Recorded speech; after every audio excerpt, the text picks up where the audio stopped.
Good afternoon student. आज हम अपना नया लेसन स्टार्ट करेंगे। लेसन नंबर है 15, आधुनिक शिक्षा का प्रसार। इसमें एक आध बारी इंपॉर्टेंट क्वेश्चन आए हुए हैं, फिर भी अपने जो लेसन है वो हमें कंप्लीट करने हैं, तो इसलिए हम इसको करेंगे। पहले अपना लेसन पढ़ लेना, फिर इस वीडियो को सुन लेना।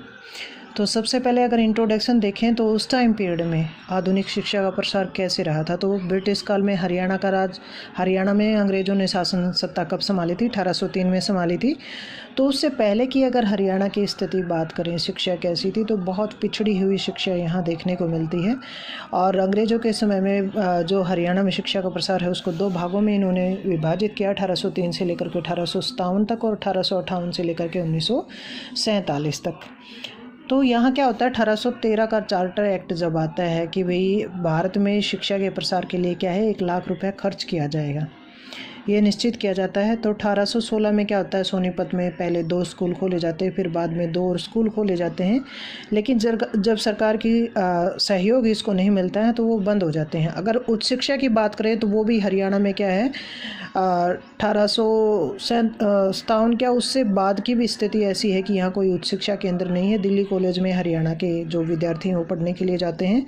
तो यहाँ हम 2 चरणों में इसको विभाजित करेंगे, किस किस ने सहयोग किया हरियाणा में शिक्षा के प्रसार करने में, कौन कौन से स्कूल कॉलेज खोले गए, तो वो यहाँ हम डिस्कस करेंगे। 1947 से पहले क्या है, हरियाणा में कुल 6 कॉलेज है भाई।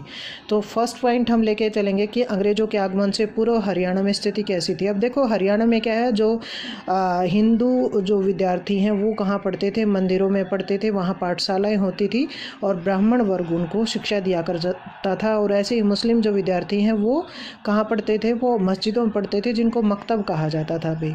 तो हरियाणा में क्या था, स्कूल बहुत कम थे, बड़े बड़े नगरों में हुआ करते थे। हिसार, गुड़गांव, रोहतक में हिंदुओं के कुल 70 स्कूल थे उस टाइम पीरियड में, बड़े बड़े कस्बों में हुआ करते थे। और इन ज़िलों में क्या है, मुसलमानों के 27 स्कूल बताए हैं इन्होंने। उसके बाद अगर बात करें हम, तो हरियाणा के जो स्कूल हैं वो मंदिरों में थे और मुसलमानों के मस्जिदों में थे। और 6 से 15 वर्ष तक के जो बच्चे हैं वो स्कूल में प्रवेश ले सकते थे कभी भी यहाँ इस एज में। और थानेसर और जुलाना में क्या था, उसमें बात करें प्रसिद्ध स्कूलों की, तो संस्कृत विद्यालय थे। भिवानी में शेखावटी ब्रह्मचार्य आश्रम प्रसिद्ध थे उस टाइम पीरियड में। उसके बाद बात करें अंग्रेज़ों के अधीन हरियाणा में शिक्षा की स्थिति कैसे रही थी, तो प्रथम चरण है ये अपना 1803 से 1857 तक रहेगा।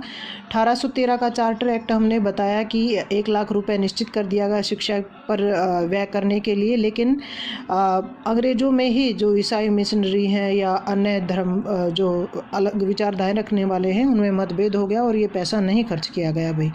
फिर फ्रेजर का प्रयोग क्या रहा, सेकंड पॉइंट में हम देखेंगे कि विलियम फ्रेजर यहाँ आता है।